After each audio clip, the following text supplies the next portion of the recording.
안녕하세요. 재테크하는 아내 구채입니다. 여러분, 제가 최근에 주식 공부를 다시 시작했어요. 제가 5년 전에 증권사 입사했을 때 필요에 의해서 공부를 했던 거, 그리고 금융 자격증을 따기 위해서 공부했던 경험이 있는데요. 언제부턴가 제 실제 투자에서 제대로 활용을 못하고 있다는 생각이 들더라고요. 또 제가 지금은 주택을 처분하고 주식에 자산의 상당 부분을 투자하고 있는 상황이어서 처음부터 시작하는 마음으로 공부를 하고 있는데요. 이 내용을 구독자분들과 함께 스터디를 하면 좋겠다는 생각이 들어서 앞으로 몇 편 찍어보도록 할게요.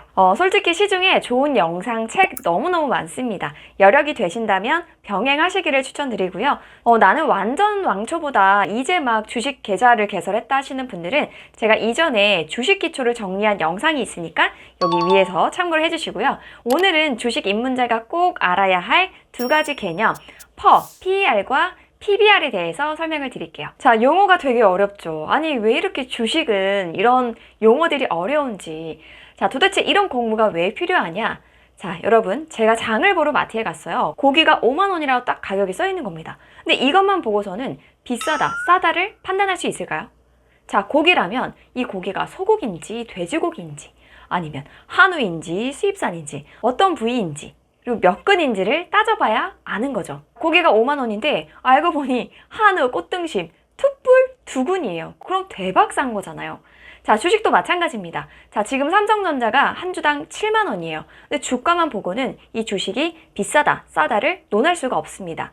다양한 지표들을 보면서 이 기업 가치 대비 시장에서 형성된 이 주가가 저렴한지 비싼지를 판단할 수 있는 거예요. 이걸 도와주는 대표적인 지표가 PER이 있고 PBR이 있습니다. 사실 여러분들이 주식 매수할 때 이 지표들 옆에 숫자가 다 나와 있어요.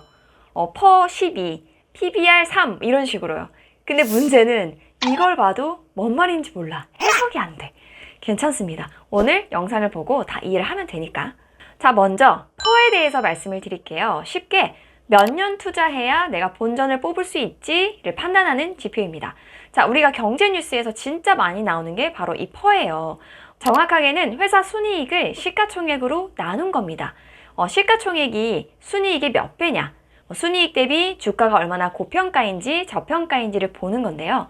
자, 치킨 회사가 하나 있습니다. 한 주당 주가가 10,000원에 거래되고 있고 총 주식수가 1000주예요. 그러면 이 시가총액은 이 주식수와 주가를 곱하는 거니까 이 회사를 내가 통째로 사려면 10,000만 원이 있어야 됩니다. 이 기업의 매매가가 되겠죠. 자, 근데 뚜껑을 열어보니까 치킨 한 마리를 팔면 1,000원의 수익이 남는 거예요. 근데 주가는 10,000원이잖아요. 그러면 10배예요. 그럼 이 치킨 회사의 퍼는 시가총액 1,000만 원 나누기 총 순이익 100만 원을 나눠서 10이 되는 겁니다. 아, 10년은 투자해야 내 본전을 뽑을 수가 있겠구나. 자, 반대로 치킨 한 마리를 팔면 5,000원이 남는데요. 그러면 퍼가 2가 되겠죠. 아, 2년이면 투자금을 회수하겠는데? 그래서 주식을 고를 때는 이 퍼를 보면서 회사의 순이익 대비 주가가 고평가인지 저평가인지를 보는 겁니다. 자, 퍼가 높다는 건 회사의 순이익보다 내가 산 가격이 높은 거니까 고평가. 퍼가 낮다는 거는 회사 순이익보다 내가 주식을 조금 싸게 산 거니까 저평가라고 합니다. 근데 여기서 중요한 거. 아니, 이 회사가 한 주당 1,000원을 밖에 못 버는데 실제로는 시장에서 10,000원에 거래가 되고 있잖아요. 뭐야 이거? 사기야?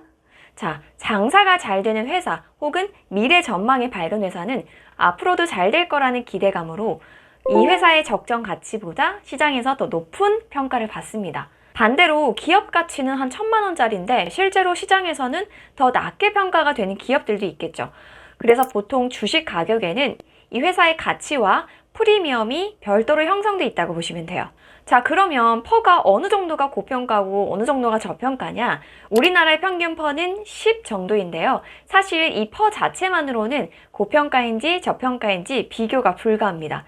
그럼 어떻게 판단을 하냐? 첫째, 이 치킨 회사의 과거 3년에서 5년의 순이익을 확인해서 시가총액으로 나누면 평균 퍼가 나옵니다. 예를 들어서 A 종목의 퍼가 무려 20인 거예요. 그럼 무려 회수하는데 지금 20년이나 걸린다고? 너무 고평가야. 이건 사면 안 돼. 이렇게 제외를 시키는 게 아니라 이 퍼가 2년 전에는 60이었고 작년에는 40이었고 올해는 20인 거예요. 봤더니. 그러면 어떤 예측이 가능할까요? 아, 내년에는 퍼가 한 10 정도, 내후년에는 5 이하로 떨어질 수도 있겠는데? 라는 판단이 들겠죠. 그래서 단순히 올해의 퍼만 보는 게 아니라 최근 몇 년간의 퍼를 종합적으로 봐서 평균값을 내야 합니다. 두 번째는 퍼는 같은 업종의 경쟁 업체랑 비교를 해야 돼요. 자, 치킨 회사가 있는데 전자회사 퍼랑 비교하면서 얘가 너무 높아 이렇게 하는 건 의미가 없겠죠. 같은 산업군 치킨 회사라면 A 치킨 회사, B, C, D 뭐 여러 개가 있을 거 아니에요? 같은 산업군 내 회사들과 비교를 해서 업종 대비 이 A라는 치킨 회사의 퍼가 높네, 낮네를 판단하시면 됩니다. 당연히 가치 투자 측면에서는 퍼가 10 이하로 낮을수록 좋겠죠. 근데 여기서 주의할 점이 사양산업이거나 뭐 성장성이 확 떨어지는 사업이라면 퍼가 낮아도 시장에서는 주가가 낮게 형성될 수도 있으니까 이 부분도 염두에 두고 보셔야 돼요.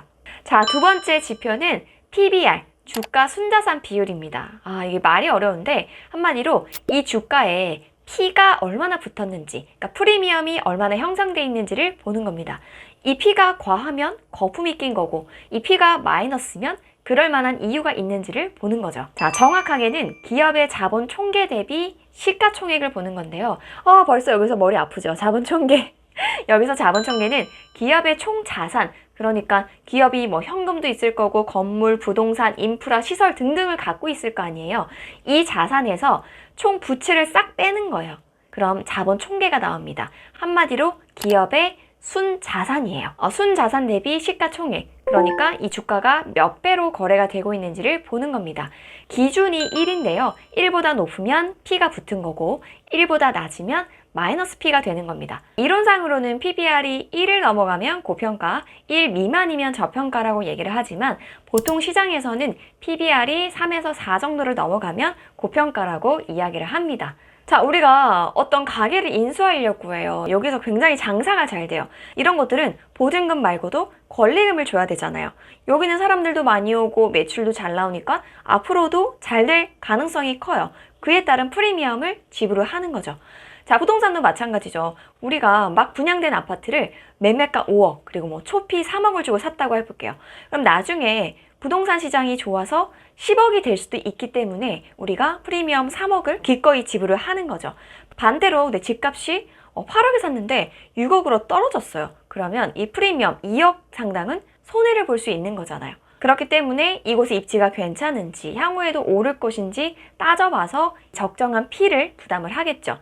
P가 높다는 건 결국 이 회사가 잘못됐을 때 원금을 잃을 가능성이 크다는 거니까 주식에서는 이걸 PBR을 통해서 판단을 하는 겁니다. 자, 기업의 순자산과 이 기업의 시가총액이 같은 상태다. 이 기업을 인수하려면 총 1,000만 원이 드는 건데 이 회사의 순자산도 지금 1,000만 원인 거예요. 그럼 PBR이 1이 나오겠죠. 자, 근데 순자산은 500만 원인데 시가총액이 1,000만 원인 거예요. 2배죠. 그러면 PBR이 2가 나옵니다. 반대로 PBR이 0.5다. 요거는 회사가 가진 순자산보다 주가가 더 낮은 거예요. 이 회사의 순자산은 1,000만 원인데 시가총액이 500만 원밖에 안 되는 거예요.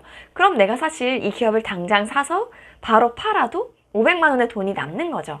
아니, 그럼 PBR이 낮은 기업만 골라가지고 투자를 하면 되는 거 아니냐?